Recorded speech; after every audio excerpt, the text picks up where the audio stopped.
Everyone, we should be advert free today. So, I thought we would have a little bit of a talk about Boris Johnson specifically in terms of relevance because he's had two interviews cancelled this week. Now, the first one I discussed briefly, I think I just covered it in a short because it was a BBC interview. It was supposed to be on Thursday. And in this BBC interview, it's cancelled because Laura Kuenssberg was supposed to be doing it. We all know she's a Tory shill, right? It would have been useless. But the news came out she'd accidentally, if you believe that, she'd accidentally emailed or somehow otherwise copied, I think it was emailed, her briefing notes to Boris Johnson, which would, of course, given him advance notice of what he was going to be asked about.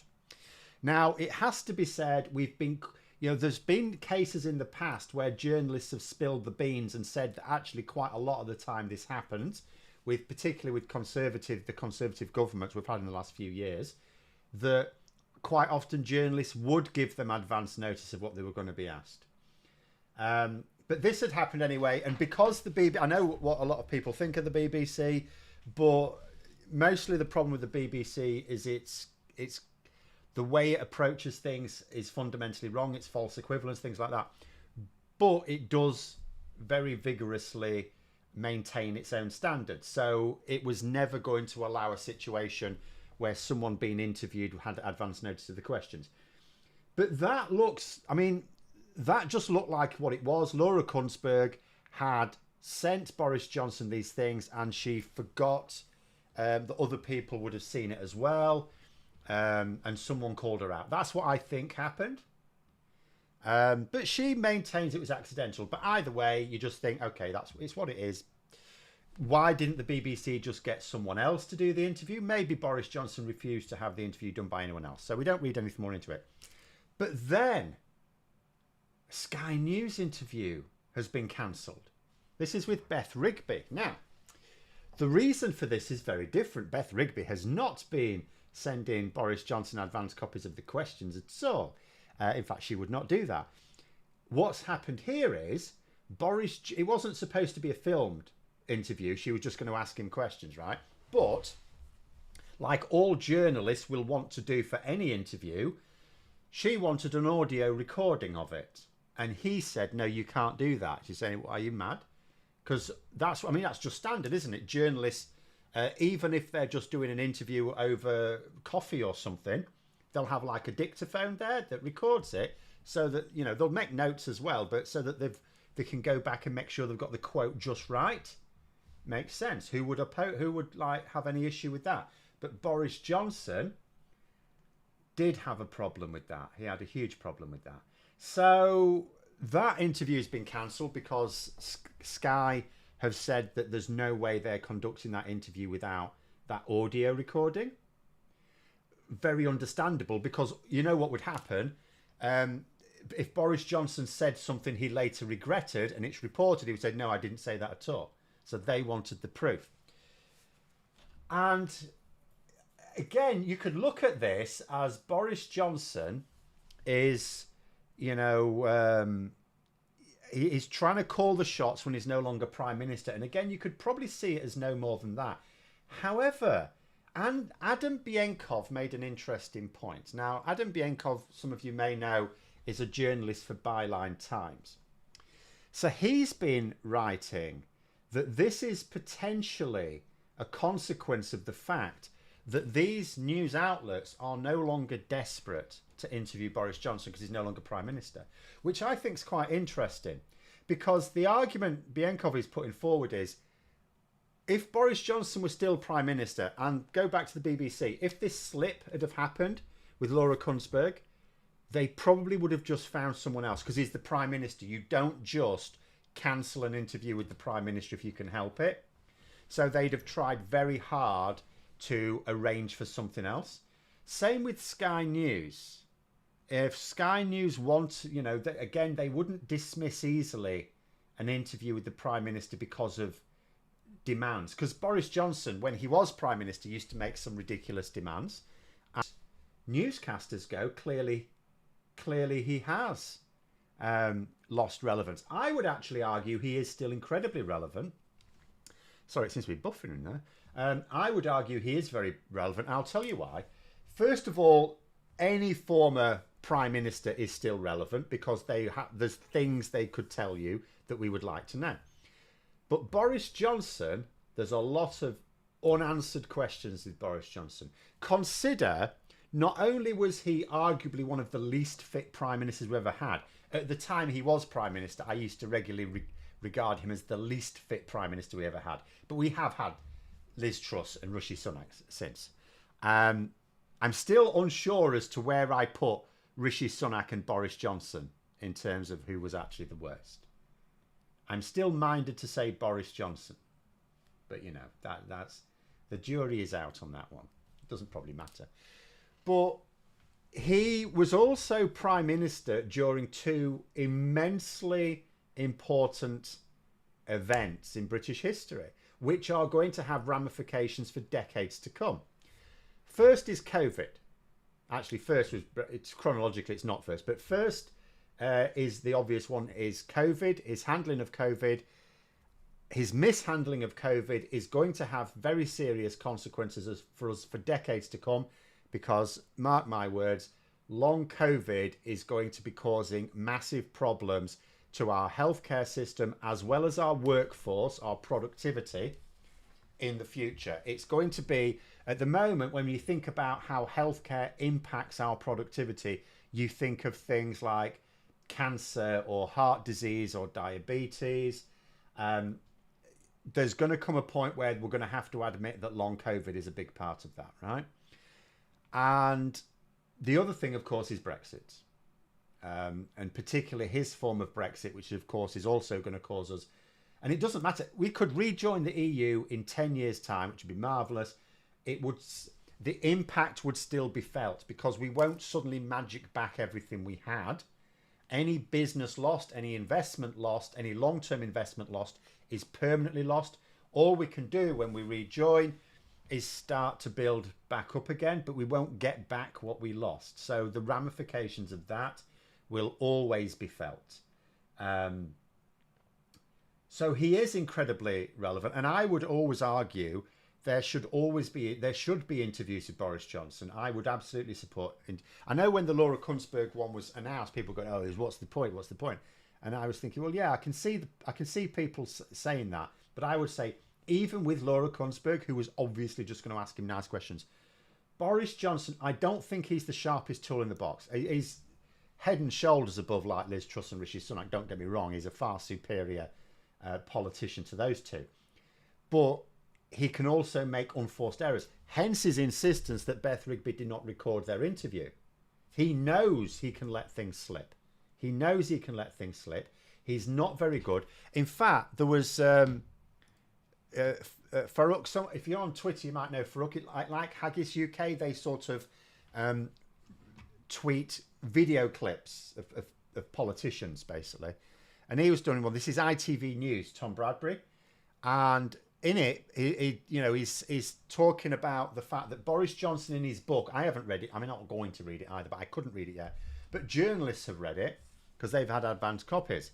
And this Tom Bradbury's saying, look, you're blaming all these people for what went wrong. You're blaming people like Dominic Cummings and Rishi Sunak and Lee Kane and this whole string of people he's blaming. And it's a bit like with Donald Trump. You know, Bradbury's pointing out, you hired all these people. You brought them into the operation. You didn't inherit them. They weren't senior civil servants that you inherited. These were people you personally hired. And Boris Johnson really floundered in answering it. Because on the one hand, he's been blaming all these people. On the other, and he was saying he got all the big calls right. And this Tom Bradbury says, doesn't this mean you're a bad judge of character then? And Johnson really couldn't answer it. He couldn't answer it. He couldn't, on the one hand, blame all these people he'd hire and still maintain that he knew what he was doing. And so even in an interview where he's been given really easy questions, he's going to slip up. He will make unforced errors. Anyway, let's go through a few little questions. Thank you for the sound check at the beginning, by the way, but there it is. Poinator says, I'm not sure how much control he put over his ministers when Prime Minister. meaning Sunak could have had more economic control even before becoming PM, which is why I say Rishi's worse slightly.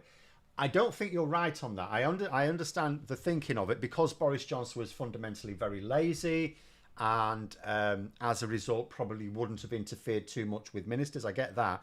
However, remember why Rishi Sunak became Chancellor in the first place. So at the time, Sajid Javid was the Chancellor and he resigned. Why did he resign? Because Dominic Cummings got Boris Johnson to tell Sajid Javid he wasn't allowed to hire his own advisors. He had to have ones appointed by Cummings. He had to have basically ones appointed by 10 Downing Street, right? And Sajid Javid said no self-respecting Chancellor would agree to those terms. He had to be free to hire his own advisors, which, by the way, I think is also correct. If you're going to have a senior member of the cabinet being responsible for their department, they should be able to hire the advisors they want. So we can only presume that when Rishi Sunak was offered the position of Chancellor, he eagerly agreed to whatever terms were put to him. And although I don't know this for a fact, I imagine those same terms were the same. Because Dominic Cummings, remember, he wanted his people everywhere. So I imagine Rishi Sunak's advisors were the ones Dominic Cummings appointed. So I strongly suspect Rishi Sunak did not have as much free license as you may imagine because of Boris Johnson's laziness. It may not have been Boris Johnson directly calling the shots. It may well have been via Dominic Cummings or vice versa. You know what I mean? Boris was lazy, Truss was mad, and Sunak was inept. Sunak was spectacularly inept. It was painful just how awful. In fact, I should thank him in a way, because the way Labour are handling these minor issues at the moment, allowing them to be turned into full-blown scandals when they're nothing of the sort. If it weren't for Rishi Sunak preceding Keir Starmer, I would actually have to say that at the moment, on the strength of evidence so far, Keir Starmer might well be the worst politician we've had in some time. But Rishi Sunak, thankfully, was way worse. But hopefully that should just be a case of sorting out his team. We will see. How do I think Labour may look to take the initiative? Right. So, I mean, I've said this already. What I would do if I were advising Keir Starmer right now, and I've already said this, next week I would go for Robert Jenrick. It would cause damage to the wider... In fact, there's two things I would do. One is more general, and I've said this for like the last year. But the other one is, in terms of the here and now, in terms of something that would definitely cause a distraction, I would go on Robert Jenrick's and really lay it on thick. Robert Jenrick has effectively accused his own party in government and the British military of an orchestrated campaign of murder. That's what he's accused them of, right? He's too stupid to realise the full ramifications of what he is saying. So if I were advising Keir Starmer, I would say next week you need to hammer this. You need to say, I have carried out a little investigation. I can find no evidence for this. So the honourable, or I don't know whether he's an honourable or right honourable. He has been in cabinet. It might be a right honourable. But let's say the honourable member for Newark, which remember is an anagram for something that describes Robert Jenrick rather well, has alleged that his party in government has got the British military to orchestrate a campaign of murder, which would be hideously illegal and cause immense damage to the reputation of the UK if believed. I have found absolutely no evidence for these scurrilous claims, so the member should now either substantiate them to me. He can come and meet me in private to substantiate these claims, or he should admit that he was making them up for political advantage and really go hard on it. Because remember, there's a lot of Conservatives do not like what Robert Jenrick said as well. So it's a good way of splitting the Conservative Party. And by really laying it on thick, you force Robert Jenrick to either double down on, and remember, he's attacking the British military. That's not usually a good idea for a Conservative, for a senior Conservative, especially one who wants to become the leader. That is usually very bad ground. He was mad to do it. So Starmer should make him pay for that error. So Robert Jenrick will either be forced to double down on it, in which case Starmer can properly lay it on thick. He could even maybe order a proper inquiry, a judge-led inquiry. Or he has to admit that he was wrong and making it up and said something that was not true. James Wigg, to quote John Major, put up or shut up. I mean, that's what I would do if I were him, because that would, at the moment, we've still got, for the next few weeks, the budget is the big thing. Like, with Parliament going back, yes, there's still going to be some more things to discuss, because next week, really, the big news from a lot of our point of view, what we're looking forward to, is the details of the workers' rights that are coming online, because the bill will be published next week, because Labour promised it in their first 100 days, and we're getting very close to it. So that's going to happen next week. That should be big news. But clickable news, shall we say, which is like scandal, spicy political news, that would do it. That would be what I would do. Now, more generally, what I would do is also push the Liz Truss thing. Make the claim that what the Tories really want to do is to bring back Boris Johnson to be Prime Minister again, and have Liz Truss as the Chancellor, and point to the fact that Liz Truss got this. She was the star attraction at the Conservative Party conference. That is undoubted. She was the star attraction. She got lots of applause. They turned people away. People were queuing up to get into her little event. It actually was quite a big event. I think I saw a report 100 people were turned away.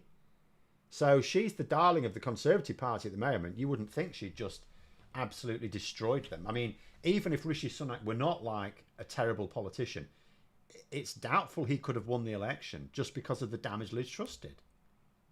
Arguably, if Rishi Sunak had replaced Boris Johnson, he may have actually got he may have got the poll gap down to nothing. It's possible, but Truss made it impossible, I think. Film lady there saying, do you think Jenrick is trying to emulate Trump speak and is just trying to say all this to get headlines and stood up? Let's hope he doesn't go after pets.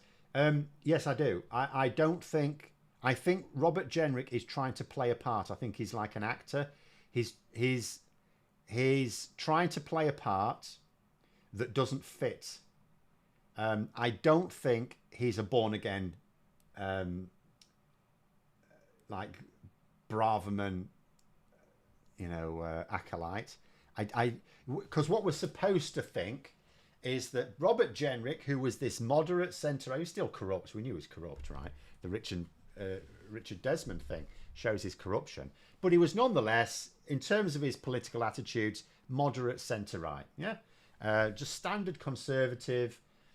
And we're supposed to believe that he was sent to the Home Office to keep an eye on Suella Braverman, and then actually fell down the rabbit hole and turned into Braverman's apprentice, right? It's possible. I strongly suspect that's not what happened.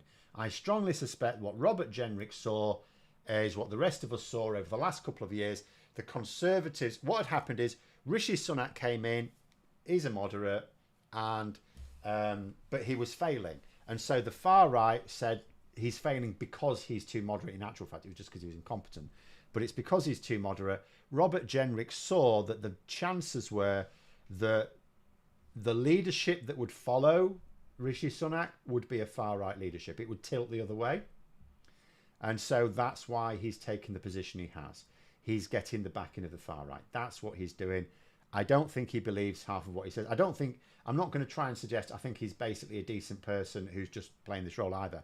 He's very far from being a decent person.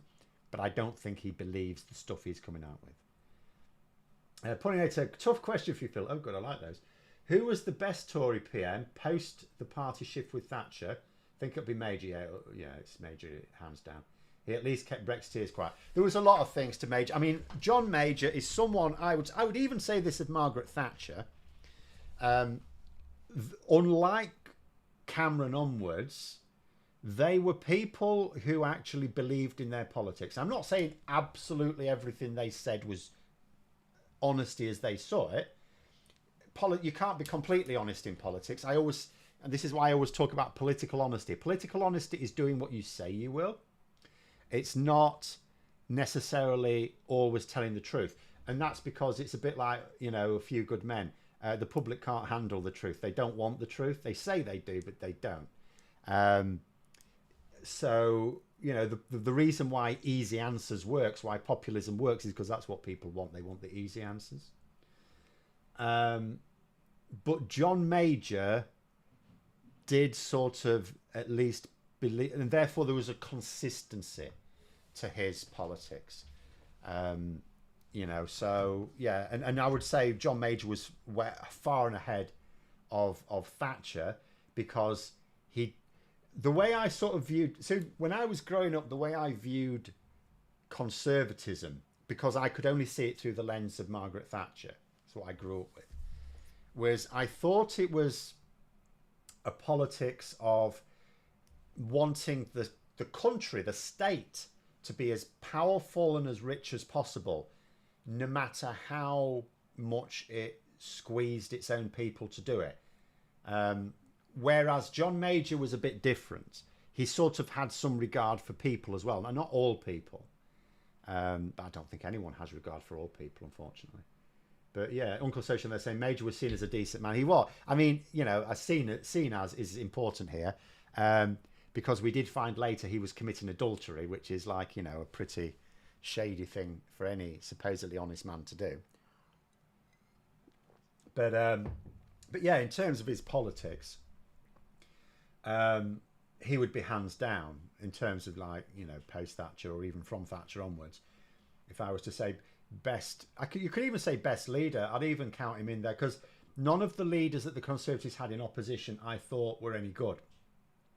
William Hague probably, like John Major, at least believed in his politics. But he was much more out of touch than John Major.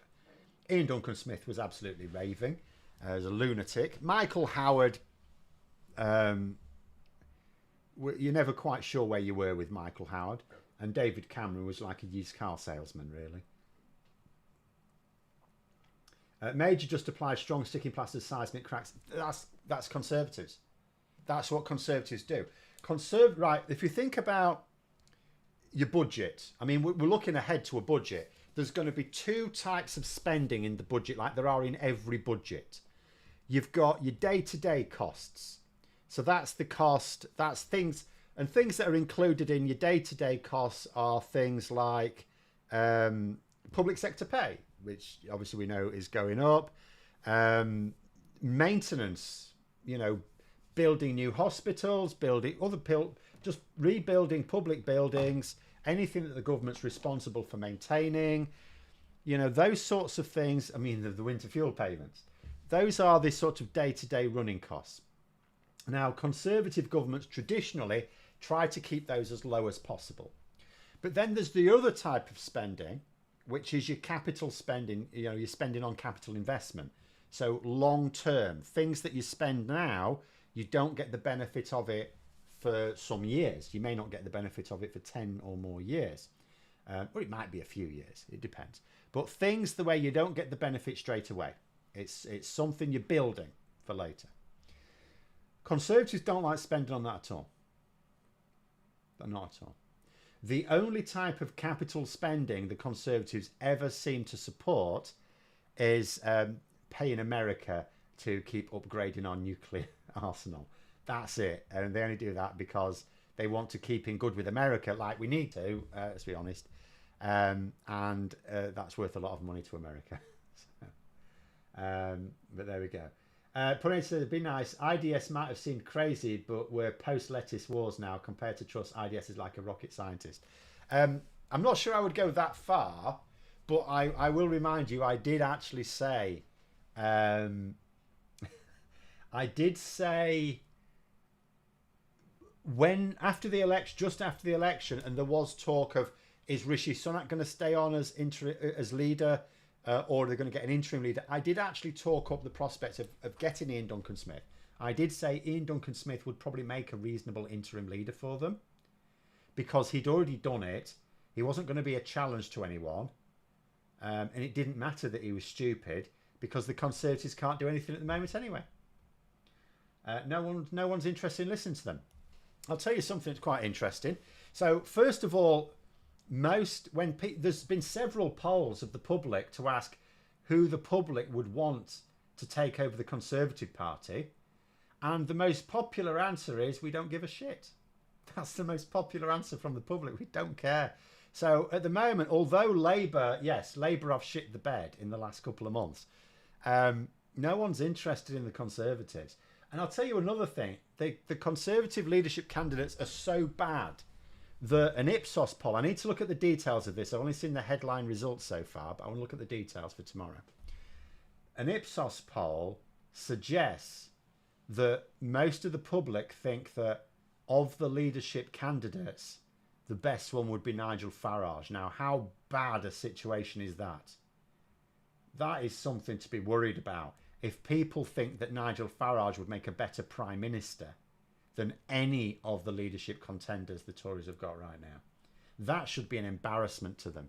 If there's any senior Tories, not members of the, not fighting for leadership, if there's any senior Tories at all who are looking at that poll, they should be embarrassed for their party. Matthew, they're saying, could Jenrick not make the final two? The candidate who's come top in the early rounds always makes the final two. Johnson, Sunak 2022. Don't read anything into that. He may well do, but don't read anything to that. What I would say is, so if you go back to 2019, Boris Johnson was seen as the standout candidate from the start. So that's the reason why he led throughout. You actually got a bit of a feeling from most Conservatives that they didn't think anyone else would really be able to do the job. So he was the standout candidate from the very beginning. In 2022, it's the same thing with Rishi Sunak. Most MPs thought that Rishi Sunak, quite frankly, was the only one who could possibly take, which was a grim enough prospect, but they thought he was the only one. So Rishi Sunak was the standout candidate as there. Whereas in this contest, there isn't one. Jenrick just happens to have got the most votes in both the first and the second rounds, but it's not by lots, and there's no real feeling, well, there's no reporting that suggests that a large number of Tory MPs think he's the standout candidate. There isn't a standout candidate in this one, which means that Robert Jenrick could easily find himself not on the final ballot at all. He's probably not going to be knocked out in the next round. He might be in the one after. And as I say, if Keir Starmer really hammers him this week, he may well find himself not on that final ballot. In fact, the only thing, because Robert Jenrick slipped up at the conference last week. He slipped up. The only thing saving him, I think, is that Kemi Badenoch also slipped up. So, and in fact, it may well be that Kemi Badenoch slipped up even more unless Starmer makes Jenrick pay.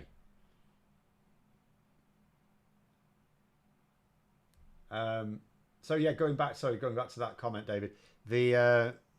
So because Conservatives don't like to spend on capital investment at all, and the reason why politically their thinking is this: all they remember, Conservatives don't like spending at all. They would ideally only spend public money on two things: the military and the police.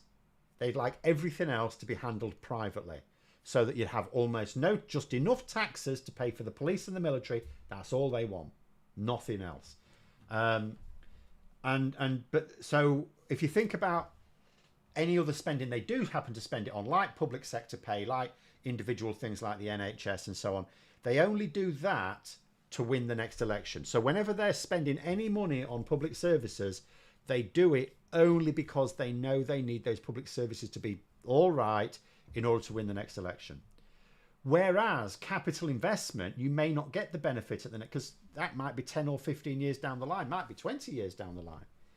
So that's why they don't like spending. That's why the Conservatives haven't done any investment. In 14 years, they didn't have a single major project or capital investment project, not one.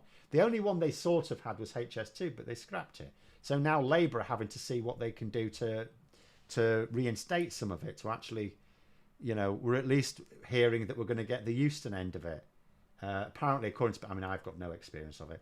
According to people who use it, it's a shocking station at the moment anyway. So that's what the Conservatives, they think. They think, why would we spend this money when it's not going to help us win the next election? So that's all they do. They always just paper over the cracks. Now, there will be some things that Labour announce in this budget that people will say is just papering over the cracks, because you can't do everything, and there are a lot of cracks. But we are going to get actual investment as well. We're going to get investment that Labour knows they're not going to be able to hail the benefits of for 10 years. So some of the things they're going to announce investment in at the end of this month, they won't be able to get any votes out of it. Not this election, the election after, or maybe the election after that. But obviously they have to prioritise the stuff that will also get them votes in the next election. Otherwise, they'll never get to see 10 years' time, will they? Phil says, still waiting on Labour's plans for the environment and biodiversity crises. Heard anything myself? No. And I also wouldn't necessarily trust it either. Until it's announced, it's presumably always up for discussion anyway. So, and there's an awful lot at the moment of press stories where they're saying, oh, Labour are talking about doing this, and then you'll see another one where they talk about doing the opposite or something like that. So I'm not quite sure which ones to believe at the moment. What do I think Starmer thought of Trump when they met last week? I think we know what he thought of him. But at the end of the day, there is a material risk of Trump becoming president. If Trump becomes president, we know that he's basically Putin's stooge, and we know exactly what Trump, if he's not steered by anyone else, will definitely do. He will definitely cut all support for Ukraine and urge Ukraine to negotiate with Russia, and part of those negotiations will be having to accept that they surrender land. We know that he will basically egg on full-scale conflict in the Middle East. He will certainly not be pushing for humanitarian aid in Gaza. He will just be fully on board with sending as many munitions as possible to Israel. We know that he will actually talk up the prospect of war with Iran, and bombing their nuclear sites. So, yeah, we know what Trump will do, or will be minded to do. So, yeah, at the end of the day, other Western leaders, including our own, are going to have to do what they can to persuade him away from action like that. And you know how you get anything out of Trump. Like, people keep saying things like Putin must have, he must be blackmailing Trump or something like that. It's possible, but it's just, it's equally possible he's just flattered him. Trump responds well to flattery. He responds very well to flattery. He's incredibly thin-skinned. It may well be that in a world of people calling Trump an idiot, Putin was the one who said, actually, you're a secret genius. They don't appreciate you. You know that, Don, me old mate. And it may have been as simple as that. Putin may have him wrapped around his little finger without having to have anything on him. He may have just, flattered him. Told him he was brilliant. Oh, I wish I were like you, Don. Wish I were like you. Anyway. Thoughts on the theory of Houchen making his way into Parliament either through by-election or safe seat next election to become de facto lead to lead the party back to Downing Street. So I haven't heard that. I don't know if that's your idea or that's being suggested. So obviously, I'm sure he'd like to become Conservative leader in the future. He would probably especially like to become Conservative leader at a time where maybe Labour are struggling in the polls. Now, I don't mean like now, but, after they've actually delivered their benefits and then it's diminishing returns. Being basically the David Cameron figure here. But the question is, if you try and think ahead, what happens? How easy would that be? So whoever wins the Tory leadership now is not going to win the next election. There's a good chance they won't even lead their party into the next election. There is actually a very good chance that whoever wins ends up being replaced halfway through. I mean, I might do a video on this tomorrow. Robert Jenrick, there's a very good chance that if he wins the leadership, he probably doesn't have more than 2 years. There's various ifs and buts and trusting to chance and various circumstances, but Robert Jenrick probably would be the weakest of all the leadership candidates in reality. So he may well not last at all. And then they want someone else. But then, you know, let's say we get to that election or something like that, or a year before it. Remember, Boris Johnson wants to come back, and there's a lot of Conservatives who seem to think Boris Johnson has this magical touch. Boris Johnson is claiming that he would have won this election. Now, he would not have done. But he's claiming it. And you know what? I'm not seeing a lot of pushback from Conservatives saying he wouldn't. So, you know, there could well be a bit of argy-bargy with Boris Johnson.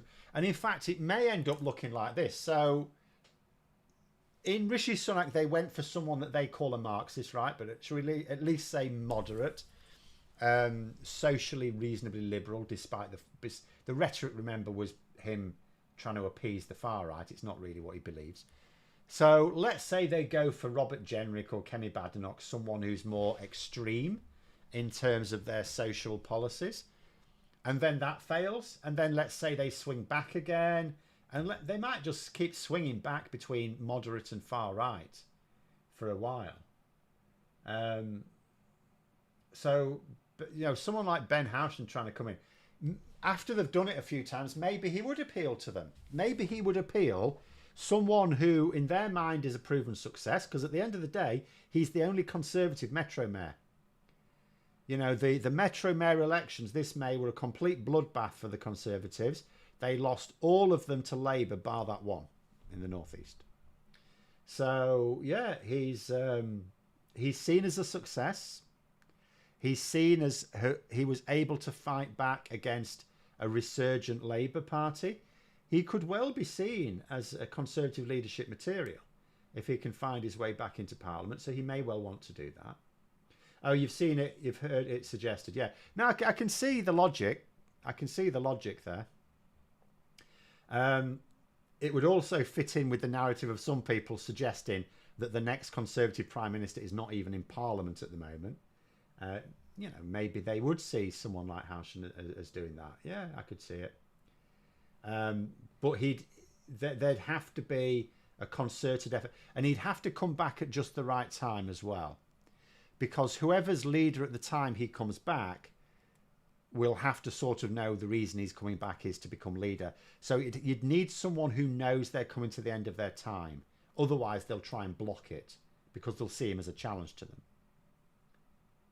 Pronotor say, I think Jenrick would be the weakest. Have I not seen start a fight with the Speaker Badenoch? No, Jenrick would be weaker within his own party. And the reason for that is because of this, so there's a load of basically Robert Jenrick has tried to become the darling of the far right. Okay, he's gone the full hog. He said he loves Nigel Farage. He would love him to be in the Conservative Party, even though he's also said he wants to destroy him. But that's only outside the Conservative Party. You know, he's a Trump supporter. The full works. Wants to leave the European Convention on Human Rights. Full works, absolutely. But there's a belief from other Conservative MPs that he's only saying that to get elected as leader, and then he'll tack back to the centre. So you're going to have an interesting situation here. If he tries to tack back to the centre, the far right have already said they'll just bring him down because they only need 19 votes to trigger a confidence vote. It doesn't matter that it takes a year; they'll wait. So if he tacks back to the centre, they'll destabilise him. And if he doesn't, then the polling will be so bad that after 2 or 3 years, they'll have to replace him as someone who can't win the next election. So no, Jenrick's buggered. Whereas all the other candidates they're not trying to have a foot in both camps. So Kemi Badenoch will actually do what she's claiming she wants to do. So everyone, if Kemi Badenoch becomes the leader, all Tory MPs sort of know what to expect with her. It doesn't mean to say she'll last till the next election, but she's got a better chance than Jenrick, because Jenrick, there's antagonistic expectations of Jenrick on the part of Tory MPs. So he's going to piss off one group of Tory MPs.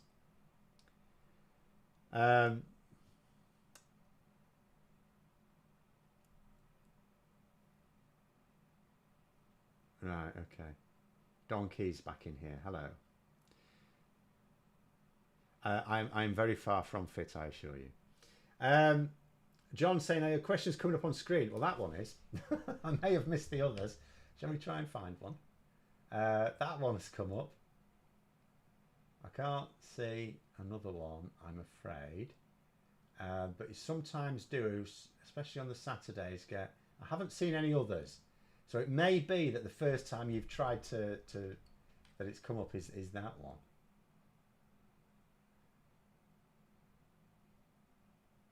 Rob saying the Tories just do not comprehend the trouble we're in. Houchen has the free ports issue. I think he would get away with that. I don't think, like, the free ports issue. Do you know how bad this is at the moment? The free ports issue. Hardly any businesses have actually applied to take advantage of them. They're a dead duck, which is actually good, because I feared that they could actually be quite destructive, whereas it turns out they're just a white elephant.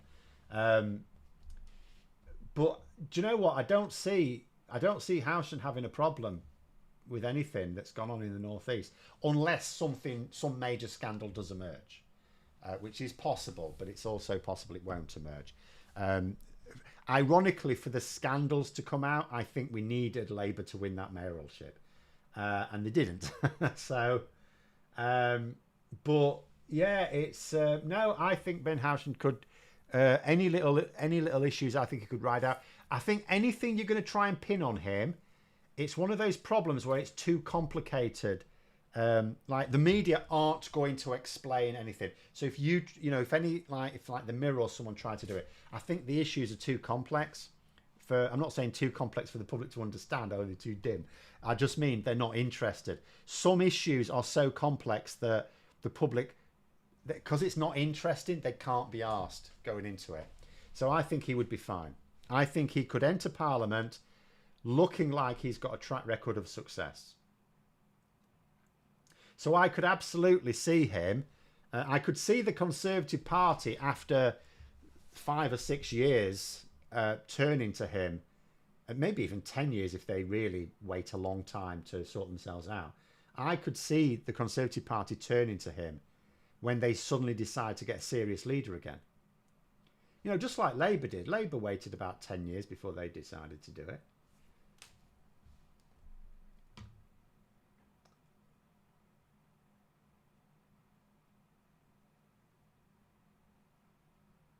Have I talked about Labour's carbon capture and storage investment promise? No, I haven't. Okay, let's do that. So, so the first thing is carbon capture. Obviously, I mean, you don't need me to tell you, is not a great way to achieve net zero. However, a lot of people are attacking this carbon capture investment of Labour's as being a waste of money, and it's not going to do what it's doing. It's like a mistake. First of all, in terms of how it's been reported, oh, £22 billion. It's not costing £22 billion. It's less than £1 billion. Because the problem is, when you talk about, when they say things like, oh, £22 billion, it's like, what, to normal people, it's like, is that a year? No, it's not a year. That's over 25 years. So the actual amount it's costing is peanuts. The other thing to note is, I know Labour are saying, oh, this is the beginning of our drive to net zero. Okay, I get that. And actually, carbon capture is useful, and they've said this themselves. It is useful for some things like the cement industry, and Labour have linked it to that. That's actually fine. But if you read what they're saying, or listen to what they're saying, what Labour are making it clear is the reason they're doing this. It's not about net zero isn't really what it's about. It's about jobs. What's happening at the moment is Labour are wanting to move us to clean energy economy, right? Greener economy. So that means what they're actually doing is they're letting other industries effectively die. Now, what happened the last time we had a government that do that? And that was in the 80s when I was growing up, Margaret Thatcher. And I grew up in a mining village. And here was how I perceived it at the time and still do. So miners would say, like, we had a coal mine in my village. That's why I call it a mining village. It's not there anymore. It's now houses. But at the time, it was a fully working mine. And miners would say it's still viable because there's still coal down there. But the problem was, yes, there was still coal down there, but it was becoming increasingly expensive to safely extract it. So it wasn't economically viable. In fact, just a little story, during the miners' strike of the 80s, the local coal-fired power station, which is the largest power station in Britain, Drax Power Station, they told, when I was a teacher and I used to take trips there, they told me that obviously they got all their coal from the Yorkshire coalfields, and all of a sudden they couldn't have their power station just shut down. They needed coal. So for the first time ever, they went on the international coal market, and they found they could buy coal from Canada, the Western Canada. Now that coal had to be shipped all the way down the west coast of America, across the Panama Canal, across the Atlantic Ocean, all the way up and around Britain to Immingham Docks, which is on the east end of England, and then by train to the power stations. And it was cheaper to do that than to buy the coal from just down the road in Doncaster. So basically the coal industry in Britain was actually buggered. Where Thatcher went wrong was not allowing coal to wind down, because even I saw it's not economically viable. Where she went wrong is she didn't support the communities. And it's the same with other industries as well. Some of the industries she wound down shouldn't have been wound down because they had a future. But some did. Our coal industry didn't have a future, right? But where she went wrong is she didn't support the communities with jobs, with other jobs for those people to do. So obviously Starmer is doing the same thing, but he's not doing it in the same way. He's very clear that he's going to make sure that jobs are still supported. He is winding down an industry, and he needs there to be jobs. And that is how this carbon capture thing needs to be viewed. It exists to provide investment for jobs, to maintain jobs in the transition. So although people looking at it, oh, this is actually, it's actually a benefit to the oil and gas companies and stuff like that. Yeah, maybe. But from Labour's point of view, what it is, it's a way of making sure that as they scale down high carbon industries, the people who work in them have jobs to go to. So that's what that is. And as I say, the cost of it is like, it's not, when you say 22 billion, it's 22 billion over 25 years, which is like peanuts, to maintain thousands of jobs. So that's my view on that one. Look at it as job transition rather than, I know Labour are also trying to push it as their net zero thing, because they can't say, although I don't know why they can't say it, they can't just say, oh yeah, we're doing this so we can make sure we don't have massive job losses as we transition, because otherwise I suppose the right-wing press will go, haha, Labour have admitted that transitioning away from fossil fuels is going to cost loads of jobs, which will not be what they're saying at all. Fab there saying where Thatcher went wrong. Well, that is ultimately it. Now, some of the industries, as I say, she knackered, shouldn't have been, like the computing industry. We were a world leader at the time, and she completely killed it off. Idiot. There were other industries as well that we still need now, like the steel industry. She didn't support, and yet we still need steel. We're always going to need steel. So there were some industries, and so there were some, but there were other ones that had their day. They had their day. And what she should have done was to make sure that there were jobs She needed to create jobs in those communities to transition to. It should have been a managed decline. Instead of sending armies of police to kick the heads in of miners, and therefore break relationships between the authorities and those communities, she should have said, well, all these people need is decent jobs. Just make sure that we swap out one load of jobs for another, and then it's fine. No one would have complained. There'd be some people have been miners, for decades, and you're going to get a bit sentimental when the place you've been working at for goodness knows how long closes down. But at the end of the day, communities, from their point of view, as long as they'd have still had a viable economy and people still had jobs, that's all they really wanted.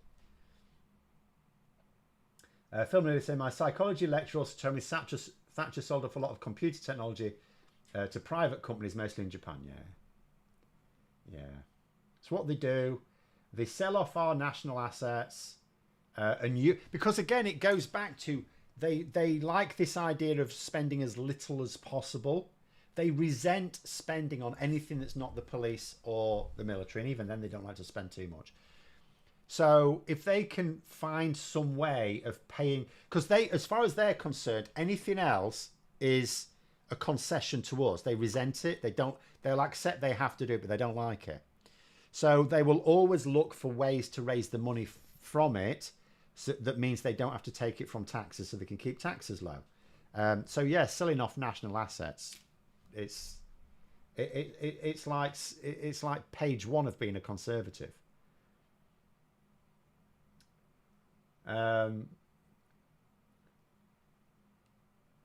Learning from history always tends to forget that most humans die before they can actually reflect. Well, we're supposed... See, if we listened more to historians, then that shouldn't need to be true, would it? Silicon Valley was a massive market for the British computer industry, as Thatcher didn't invest in it here, yeah. I mean, I don't think, by the way, that we would have seriously taken on the might of the United States on this or anything else. But when I said world leader, I don't think we were going to beat America in the sort of development of computers. I don't think we were going to have, Google and IBM and Microsoft and places like that based here. But we would have had world-leading computer companies as well. We did do, and we could have remained. We would have had our niche. We'd have found our niche. We were doing at the time. But yeah. How many times did Lee Anderson get kicked in the head? Who knows? Yes, because he was a miner. Apparently, I don't like to take too much story into gossip, but apparently he was considered a gobshite even by his fellow miners. Funny that. Was the Fujitsu post office system a result of Thatcher? No, that was Labour, sorry. Although, I don't actually play party politics on this one. I could say that when the problems emerged, that was the Conservatives there. But I am actually going to say that Labour were the ones who initiated the computer programme. I mean, the ultimate problem with Horizon, really, was the post office is publicly owned. It's one of the very few publicly owned things. But it was told to behave like a private enterprise, which is problematic because private enterprise has to, stand or fall on its own efforts. Whereas the problem when something's publicly owned, it doesn't have to fail at all. So you're basically by telling them that they're to behave as if they're private, but they're not, you're basically telling them that they should proceed to maximize profits effectively, even though there's technically no profits.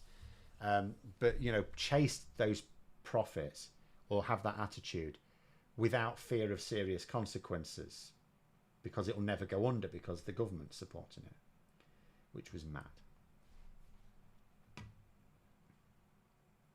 Could have been Taiwan rather than US, would still have been a player. Yeah, something like that. Or, even like you think about, it's not so much nowadays, but in the mobile phone market, early days, you had Nokia was huge in it.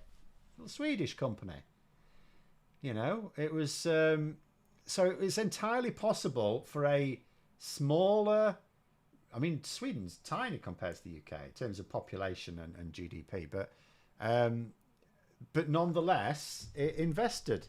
You know, and it created the conditions for investment, and we didn't. Oh, no, they say ARM is a British invention, was developed for Acorn computers. I had an Acorn Electron. I had a couple of Acorn Electrons. I loved my Acorn Electrons when they worked. But there we go. But that was the problem. So we were developing, and then Thatcher just said, no, we don't want that. And now, so they realised they've gone wrong. It was actually the Conservatives a few years ago realised the error of their ways. They didn't admit it, obviously, but, you know, politicians won't, and that's fine. So now they realise it was a mistake to stop, because I was learning computing. I learned computing at school, and then it suddenly stopped. We stopped being taught it. I don't mean IT. I mean computing, computer languages. And it stopped after my second year in comprehensive school. So but now they're trying to bring it back, but it's like, but we don't have the computing teachers. We don't have enough teachers who can teach computing because we stopped teaching it. So the only people for the last few decades in this country who have learnt computing have been ones who've studied it in their own time, who've learned, because you can learn computing in your own time, and gone on to university to study or whatever else, just kept on teaching yourself. Those are the only people, because it's never been formally taught in schools. For decades, it stopped being taught in schools. Yeah, Kodak developed the digital camera. Where are they now? Well, that was a business failure, though. That was a failure a failure to sort of keep modernising. So Kodak is basically a corporate failure. It was the failure of the business, people making business decisions, rather than a government failure. It's not the government that messed that up. But anyway, they say Nokia Finland. Is it Finland? I thought it was Sweden. Am I taking something from the Finnish? I thought it was Sweden. All right, I was two people now thinking Finland. I apologise to all the Finns out there. I thought it was Swedish. But nonetheless, small country developed like market-leading products for a time. We didn't. Could have been us. Right, Pronator there saying, could the Tories be forced to reform away from Thatcherism to return to power if Starmer brings back Keynesianism, as the manifesto suggests, and change the economic structure? No, I bet they don't. So what would happen is, in the normal course of events, and there is no normal course of events at the moment because Reform UK is now having a material effect on the dynamic between Labour and the Conservatives. But in the normal course of events, what will happen is, it doesn't matter what Labour's economic model is, it will work for a time, and then as far as the public will be concerned, it won't. And the reason for this is, over the next few years, we're going to see some improvements, and we are going to see them. Come the next election, Labour will be able to they'll be able to point to NHS waiting lists that are millions lower. They'll be able to point to, I hope they're good at pointing these things out, higher standard of living in terms of like real terms pay increases, house prices hopefully may be a bit more affordable. They'll be able to point to things that will make things better. There are various constraints we have. In the next parliament, they'll carry on doing the same thing. I hope, unlike the last Labour government, that they power up. The last Labour government had a stunning first term, and then, yes, things did keep getting better for the next two terms as well, but not, they weren't really, it wasn't enough. Hopefully Labour will, but there comes a point where you've actually essentially fixed everything. You can still improve it, but you've essentially fixed things, at which point your improvements have diminishing returns. It's like harder. It's a bit like if anyone here has learnt a skill, it doesn't matter what it is, learning to play a musical instrument, learning a sport, learning a craft, learning to cook, whatever it is, your first few lessons, as you develop your basic skills, you suddenly become noticeably better at doing whatever it is, playing the instrument, playing, you know, cooking something, whatever it is. The more you learn and the more you develop more advanced techniques, the smaller and smaller the improvements, the noticeable improvements are, because you're working harder and harder for smaller, less visible improvements. And that's what will happen. So there will come a point in about 10 years' time, maybe a bit later, where the public look at things and they'll think, well, things are okay, but they don't seem to be getting any better. And that is because putting in the same amount of effort and investment is getting incrementally smaller improvements, because now your bar is much higher. So, and at that point, the Conservatives will make the argument, Labour have run out of ideas, it's time for our ideas, and we'll make things way better. That's how it'll work. It's how it always works. Matthew there saying Labour's victory 2028, 2029 is not in the bag. Pandemic or financial crisis, game changer. Oh yeah, absolutely. I would certainly caution, because the problem is for people my age, we've now been used to. So for someone my age, now I was technically born into the 70s Labour government, but I don't remember it. So all I remember is Thatcher. So that was the Conservatives in power for 18 years, then Labour in power for 13 years, then the Conservatives in power again for 14 years. So it's easy to fall now into the trap of thinking there's something about our politics that means when there's a change of government, it's in power for a decade or more. But you're right, there's absolutely nothing determining that. And yes, an external threat. I mean, full-scale war in the Middle East, for example, will not be good. Won't be good for people in the Middle East primarily, but it won't be good for us either. Absolutely, there's an awful lot of things that could... I mean, Labour will actually use it as an argument for why we need to move away from oil. So they'll use it to their advantage as much as they can, but it's going to cause economic shocks, absolutely. So they cannot take it as read. That being said, I still think it very likely Labour will win, because I do think they are going to deliver tangible improvements, and I do think the Tories are not going to come across as credible. I don't think they know how to do it. I don't think any of the leadership contenders actually has a plan other than to become Tory leader. And some of them don't even have a very good plan for that. So there we go. Regarding the diminishing returns about Labour losing after a second term, what's the answer to the diminishing returns paradox? I don't know, because it's not an easy one. The answer for me is actually... who's just provided it? Someone's just said it. John Hart's just said it. Proportional representation. What you want is more stable government. And the way you get more stable government, I don't care what Keir Starmer said, is proportional representation. Because here's the thing. With proportional representation, Labour remain in power for much longer. They'll just do it in coalition, that's all. And also, when the Conservatives do come back, they'll be in coalition as well. So you won't get this huge swing from one side to the other, because I think that one of the problems we have in this country is everyone expects with every new election massive changes, because you always get them when the government first changes, because you're changing from a Conservative model to a Labour model, and then from a Labour model to a Conservative model. That's huge change. I don't care how many times some idiots keep trying to say, oh, they're both basically the same. No, they're not. That's where you get massive changes whenever one changes from the other. So people sort of expect it. And when it stops happening, they think there's something wrong. Whereas if you had proportional representation, even if the major player still swung between Labour and the Conservatives, they'd be in coalition with others. So you wouldn't get this huge tilt in terms of, it would be tweaks, if anything. You wouldn't get these huge seismic changes to policy. You just get some adjustments. So proportional representation is actually the solution to that problem, as far as I can tell.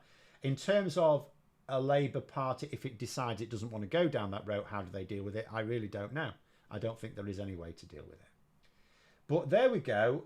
We'll have to leave it there. Just do ends right at the end. It says, as someone who plays a few different instruments to varying standards, completely agree, although it's important to note here that people learn to play different instruments it differently. They do, but nonetheless, it is just a fact of the matter is that when you first learn any skill, you quickly make noticeable progress, very quickly. And then, you know, after that, it's like the same effort or even more effort gets you, you're still getting better, but it's incremental. And there comes a point where only experts would even notice the improvement. But there we go. Thanks very much for coming on, everyone. Have a very good rest of evening. And until next time, I'll see you later.